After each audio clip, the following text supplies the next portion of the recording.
बड़ी खबर आपको बता दें, बिहार विधानसभा चुनाव को लेकर बीजेपी की 71 उम्मीदवारों की पहली लिस्ट जारी कर दी गई है और इनमें 9 महिला उम्मीदवारों को भी जगह मिली है। बेतिया से रेणु देवी को मैदान में उतारा गया है। पहली सूची में दोनों उप मुख्यमंत्री समेत कई मंत्रियों के नाम शामिल हैं। उप मुख्यमंत्री सम्राट चौधरी तारापुर से चुनाव लड़ेंगे। मंत्री मंगल पांडे को सीवान से टिकट मिला है। बिहार के उप मुख्यमंत्री विजय कुमार सिन्हा को लखीसराय से चुनाव लड़ने के लिए टिकट दिया गया है। बेतिया से रेणु देवी को टिकट मिला है, तो वहीं बिहार शरीफ से डॉक्टर सुनील कुमार को पार्टी ने टिकट दिया है। बैकुंठपुर से मिथिलेश तिवारी को उम्मीदवार बनाया गया है। तो 71 उम्मीदवारों के नामों का ऐलान कर दिया गया है। सीटों का बंटवारा भी हो चुका है। हालांकि जो साथी दल है वो थोड़ी सी अपनी नाराजगी जाहिर कर रहे हैं, चाहे वो उपेंद्र कुशवाहा हो और फिर चाहे जीतन राम मांझी हो। लेकिन हाँ, इसमें चिराग पासवान की बल्ले बल्ले रही है, उनको अच्छी सीटें बिहार में मिली हैं और अब बीजेपी ने अपनी पहली लिस्ट जारी कर दी है। 71 उम्मीदवारों की ये लिस्ट है। दोनों ही जो उप मुख्यमंत्री हैं उनके नामों का ऐलान कर दिया गया है और ये 71 कैंडिडेट्स हैं जिनके नामों की लिस्ट इस समय आपकी टीवी स्क्रीन पर है।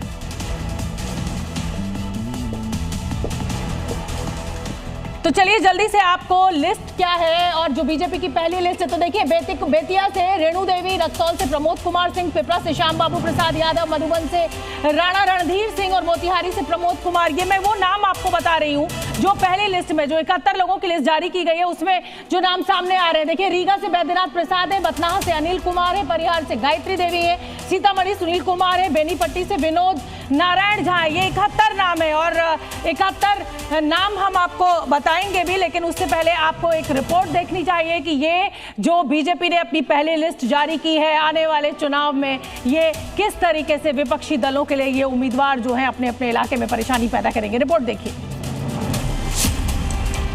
बिहार के वोट युद्ध में बीजेपी ने पहला दांव चल दिया है। जहां महागठबंधन में अभी सीट बंटवारे के फॉर्मूले का ऐलान भी नहीं हुआ, उससे पहले बीजेपी ने अपने उम्मीदवारों की पहली लिस्ट जारी कर दी। बीजेपी की पहली लिस्ट में 71 उम्मीदवारों का नाम है। इस लिस्ट में पार्टी के कई कद्दावर नेताओं के नाम शामिल हैं। बीजेपी ने अपने ज्यादातर पुराने नेताओं पर भरोसा जताया है। पहली लिस्ट में जिन बड़े चेहरों के नाम का ऐलान हुआ है उनमें बिहार के डिप्टी सीएम सम्राट चौधरी का नाम भी शामिल है। सम्राट चौधरी तारापुर सीट से चुनावी मैदान में उतरेंगे। बीजेपी ने अपनी पहली सूची में कई बड़े नामों को रिपीट किया है। दानापुर से रामकृपाल यादव को उतारा गया है।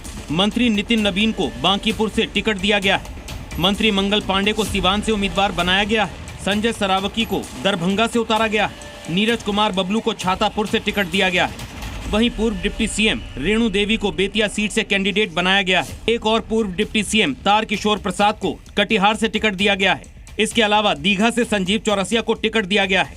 जमुई से श्रेयसी सिंह को उम्मीदवार बनाया गया है।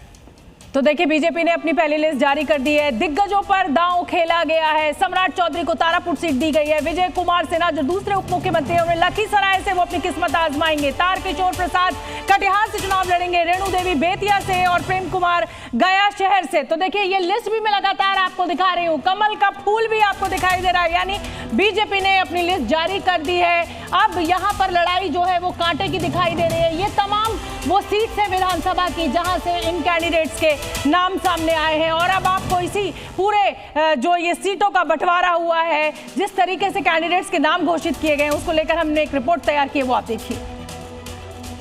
बीजेपी ने पहली लिस्ट में महिला शक्ति का भी ख्याल रखा है। पहली लिस्ट में 9 महिलाओं को उम्मीदवार बनाया गया है। बीजेपी ने जहां एक तरफ दिग्गजों पर दांव चला है, तो कई बड़े चेहरों के टिकट भी काट दिए हैं। पटना साहिब से 7 बार के विधायक नंद किशोर यादव का टिकट काट दिया गया है। उनकी जगह रत्नेश कुशवाहा को टिकट दिया गया है। वहीं मंत्री मोतीलाल प्रसाद को रीगा से टिकट नहीं दिया गया है। औराई से राम सूरत राय और कुमरहार से अरुण सिंह को टिकट दिया गया है। इससे पहले एनडीए में सीट बंटवारे का जो फाइनल फॉर्मूला सामने आया था, उसमें बीजेपी के हिस्से में 101 सीटें थी। हालांकि सूत्रों से ऐसी खबरें सामने आ रही हैं कि एनडीए में नए सिरे से सीटों का बंटवारा हो सकता है, क्योंकि बीजेपी एनडीए के कुनबे में विपक्ष की एक पार्टी के स्वागत की तैयारी कर रही है। सूत्रों की माने तो एनडीए में जल्द ही नई पार्टी की एंट्री होने जा रही है, जिसके बाद सीट बंटवारे पर पूरी पिक्चर बदल सकती है। यानी नई पार्टी के आने से फिर से सीट बंटवारे का फॉर्मूला तय हो सकता है और इसके लिए एनडीए में शामिल पार्टियों को अपनी सीटों का त्याग भी करना पड़ सकता है, क्योंकि जो नई पार्टी कुनबे में आएगी उसे 6 से 8 सीटें दिए जाने की खबर है। हालांकि सूत्रों की माने तो जेडीयू ने अपनी सीटों की संख्या कम करने से साफ मना कर दिया है। ऐसे में बीजेपी और चिराग पासवान अपने हिस्से की सीटों में कटौती कर सकते हैं। बिहार में महागठबंधन में सीट शेयरिंग को लेकर फाइनल पिक्चर सामने आने वाली है। सूत्रों की माने तो आरजेडी और कांग्रेस के बीच सीट बंटवारे पर बात फाइनल हो गई है। सूत्रों की माने तो सीट फॉर्मूले पर फाइनल मुहर लग गई है,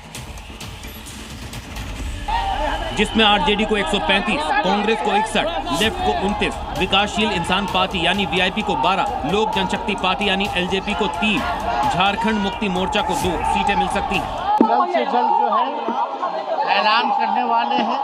हमको लगता है कि कल या मैक्सिमम एक आध दिन में जो है इसको हम लोग पूरा कर लेंगे।